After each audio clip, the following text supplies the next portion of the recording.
you're getting a new snake.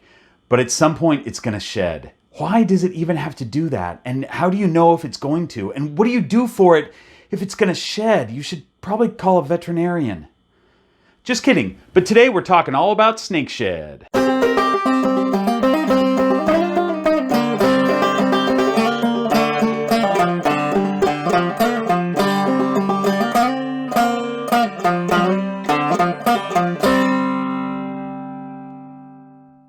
Welcome to the Green Room. I'm Bob Bledsoe. This is Freya, and you're probably saying, wow, that's a really pretty snake. And Freya's like, thanks very much. I just shed perfectly like half an hour ago, which she did. And that decided for me what my video was going to be about this week. We're going to talk all about sheds. So Freya is a busy girl. She is building follicles right now. So I wanted to show her off really quick, but I also want to put her back. So you know what I'm going to do? I'm going to do the outro with her right now, even though I don't really know what I'm going to say in this video.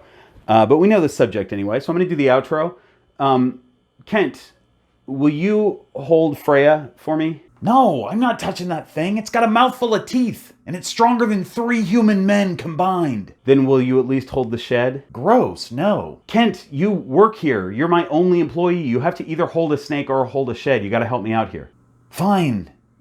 I'll hold the shed. Thank you. Okay, now I'm going to do the outro real quick. There's information all over the internet about snakes shedding, what to do when they're going to shed, how do you tell when they're going to shed.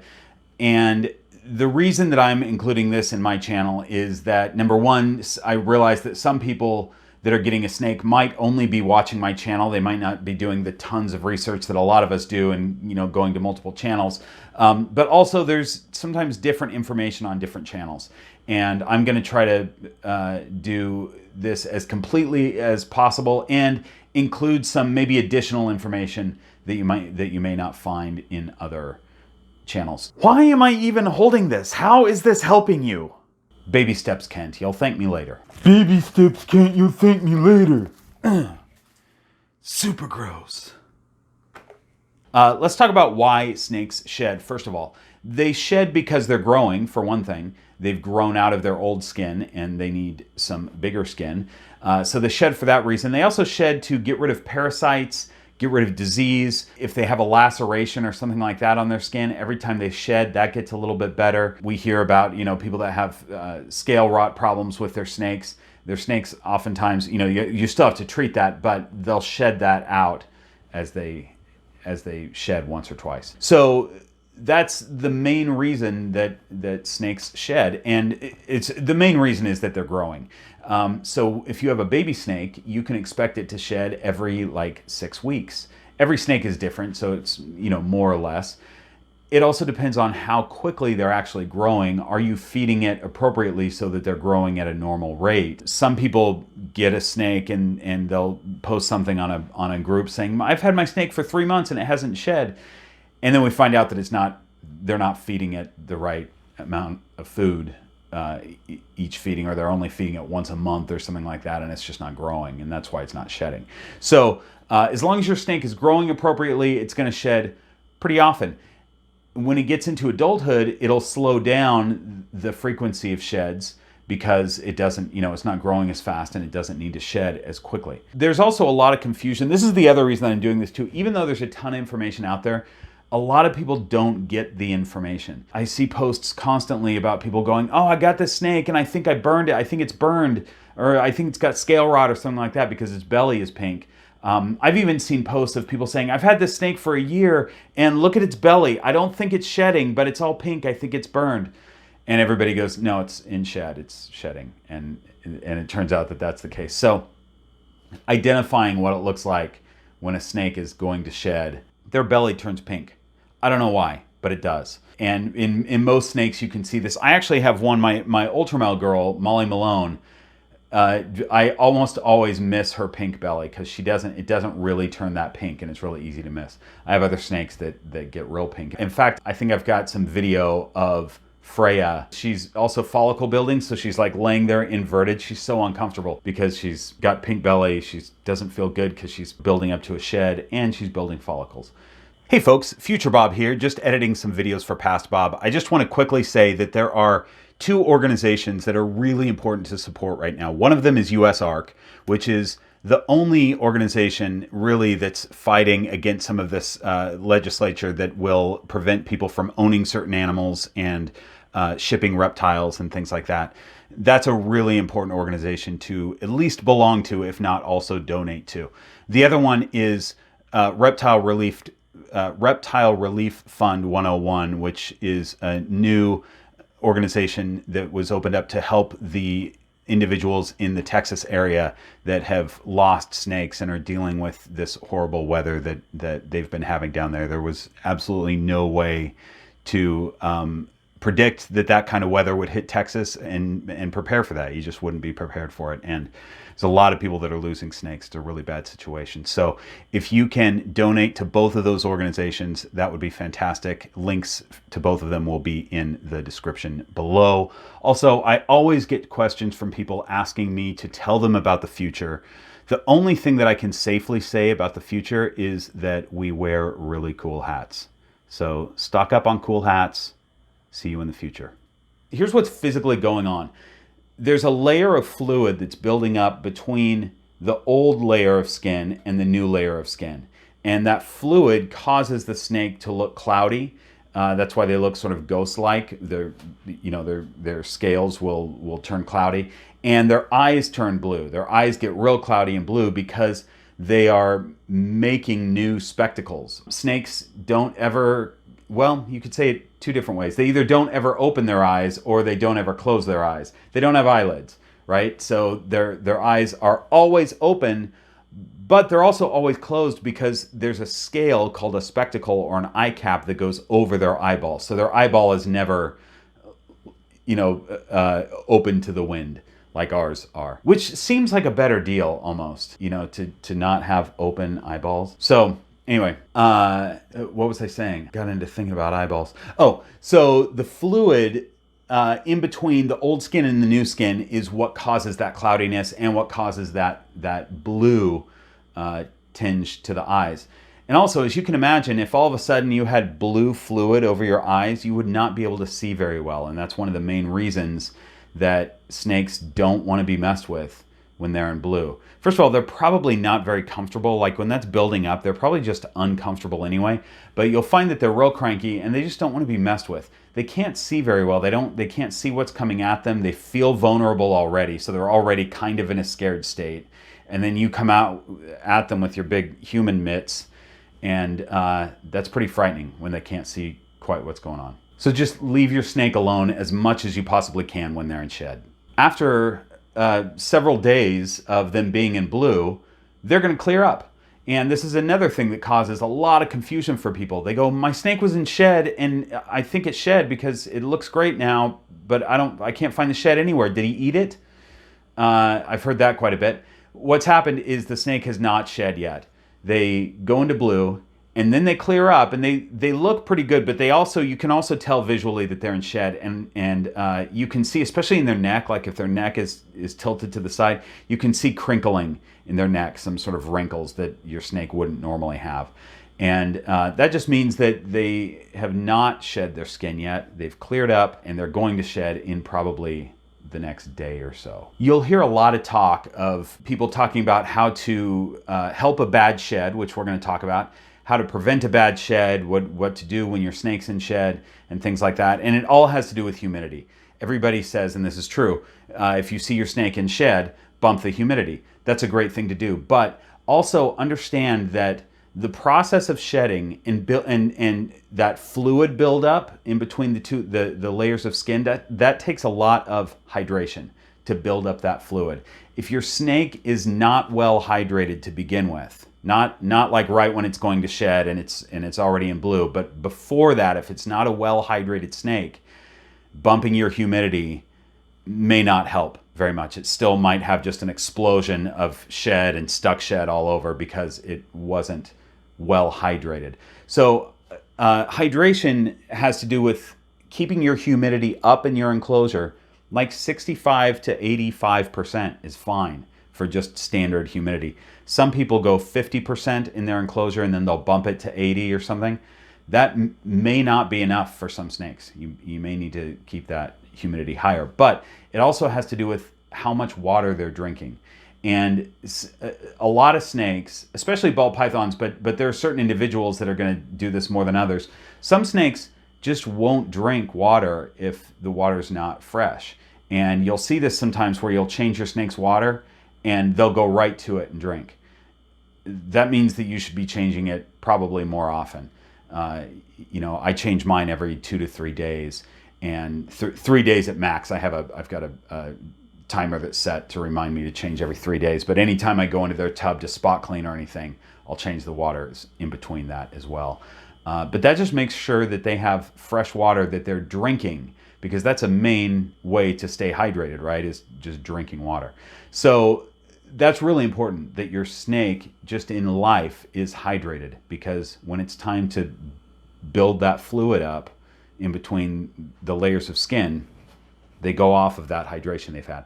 So I've had snakes that I've purchased that have come in that, in a week they'll shed, and I'll have, like Freya, for example. She her first shed was probably a week and a half after I got her. And I remember she had a shed explosion. Like I probably had her humidity at 75 or something like that. Great humidity, fresh water all the time. And she had an explosion of a terrible shed. And I was like, oh man, I hope this isn't just a snake that always has bad sheds. But it was just that the snake was not well hydrated. Nothing against the person that I bought her from. Sometimes snakes don't drink because they don't want to or whatever. But she wasn't well hydrated, so she had a bad shed. Every shed that she's had since then has been just fine. And the same happened with Lydia Dietz, who just shed for me last week. This is her little baby shed compared to Freya's massive shed. We're going to take a look at these a little bit closer, though. But I forgot what I was saying. I was on a rant just then, and I forgot what I was saying. I'm just going to keep talking, and maybe I'll get back to it. All right. All right. Every time one of my snakes sheds, I don't have a million snakes. I'm not a big breeder, so I have time to do extra things like this. I pull the shed and I look for the eye caps, because those are really important. This is Lydia Dietz's little baby shed, and she's got 2 little eye caps right there. I always look for that. On the snake, I look to see if there's any, eye caps are sometimes hard to see if they leave one. And there we go. There's Freya's little wonky looking eye caps. So I look for them on the shed, and I look for them on the snake themselves, because I don't want stuck eye caps. And then I also make sure that the tail, a lot of times they'll have a really perfect shed, except they'll leave a little piece of the tail. And you want to make sure that everything is off. And here's how to do that. First of all, I don't think that bathing the snake, it's not necessary to bathe your snake. If your snake wants to soak in water, they'll do it in their water dish. For a lot of ball pythons, it just causes them undue stress, and it's totally not necessary. You can make a humid hide that they can go into. There's a couple of things that you can do. So I only do this, by the way. My snakes usually have good sheds without me having to do any extra stuff. Sometimes I'll notice that one of especially my younger snakes, they'll start to shed from the middle, or maybe they'll have almost a good shed. They've got a few pieces that are still left over. There's no need to bathe them at that point. Just a humid hide for a little bit is fine. So I have a couple of different humid hides that I've tried out. This one works pretty well for the babies.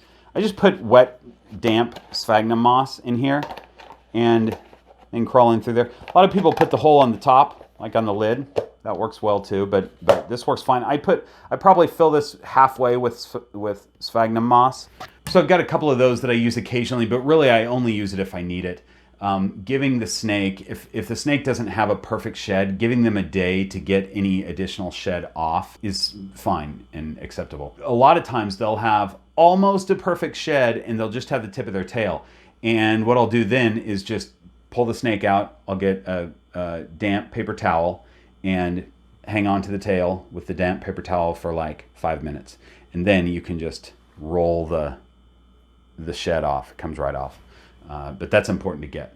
So doing that for your snake, the humid hide is good. If it were I've never had to do this with, oh no, I did once. With my larger snakes, I would, rather than trying to build a big humid hide for them, just put them in a damp pillowcase and tie it up and let them, sort of cruise around there for about 20 minutes. And usually when you pull the snake out, I've only had to do it one time, but I know this works really well for a lot of other people too. It worked well the one time that I ever really had to do it. When you pull the snake out, most of that shed is still in the in the pillowcase. So that works really well. There are other things that you can do. You can, if you've got a stuck eye cap, you can do any of those, the sphagnum moss, the pillowcase.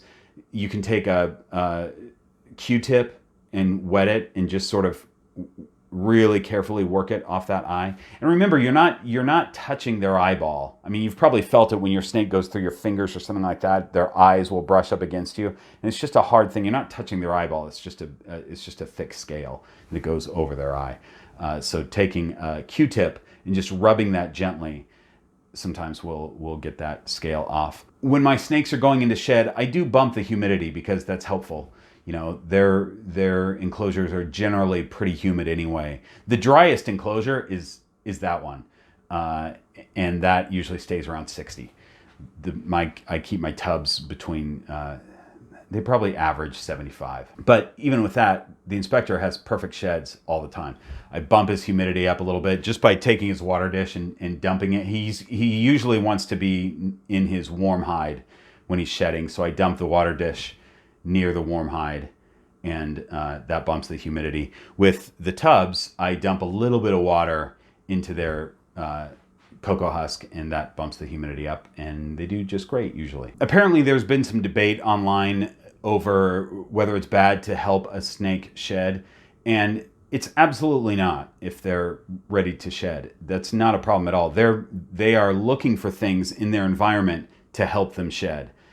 Whether it's a rock or just anything that they can sort of grip onto. What their process is they're ready to shed. They want to shed their head first, so they'll rub their nose and their mouth on something, and then as soon as it starts, they try to roll themselves out of it like a sock. And you usually end up with a rolled up snake skin, and then you have to work at it to unroll it to get it to look like this. This was all balled up in a like a sock roll. So in helping your snake shed, you're just providing a hand instead of a rock or something else for them to rub up against. They can just slither through your hand, and you can help pull that skin. And that shed, when it's ready to come off, will just easily come off. There shouldn't be much give at all. It'll just come right off in your hand.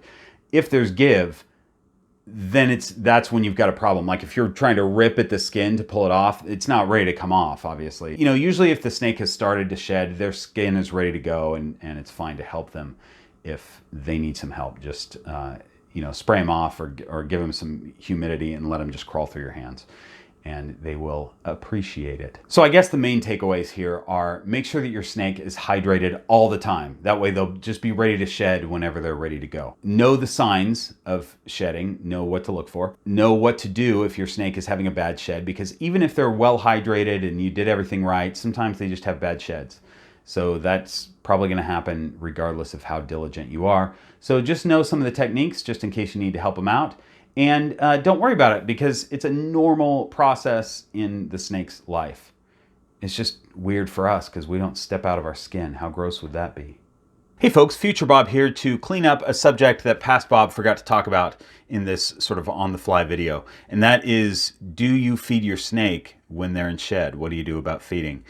And I have a definitive answer for you that you can trust, because I'm from the future. And that definitive answer is maybe. You can give it a try, see if they'll eat. The deal is, some snakes will eat when they're in blue and some won't. And, offering to them once or twice when they're in shed, if they refuse, maybe next time they're in shed, offer again. If they refuse again, then you can figure that's a snake who does not eat when they're in shed. Once they've established that, you don't have to offer anymore. But, figure out which ones do and which ones don't. I have heard, I don't know how often it actually happens, because I've never experienced it firsthand or known anybody who've experienced it, but I have heard that they can wrap up a meal and rip skin before it's ready to come off. If this has happened to you, please put it in the comments because I would love to hear some firsthand experience about that. But I feed all of my snakes that will eat during shed, I feed them no problem. Here's a comparison. Lydia Dietz, full shed, nose to tail. Freya, full shed, nose to tail. The shed's always going to be longer than the snake actually is. That's a big shed though. What do you do with your sheds? Put it down in the comments. Do you keep them? Do you throw them away? What do you do with them? Do you give them to somebody? Some people make jewelry out of sheds. All right, folks, now we're back at the beginning of the video where I still was holding Freya. And I don't know what I said in that video, but I hope that it was good, useful information, and I hope that you enjoyed it. Kent, why don't you do the sign off for us? Comment down below on what you think of an employer forcing an employee to touch disgusting snake shed. I gotta wash my hands now. And hit the like button if you liked the video. That means you liked it. And hit the subscribe button if you want to subscribe to this channel, because that means you subscribe to it. And I've got snake shed germs all over my hand this whole time. And now I've got snake shed germs all over my sweet RCA VHS camcorder. Thanks very much, Kent. That was fantastic. Folks, thanks for watching. See you next time.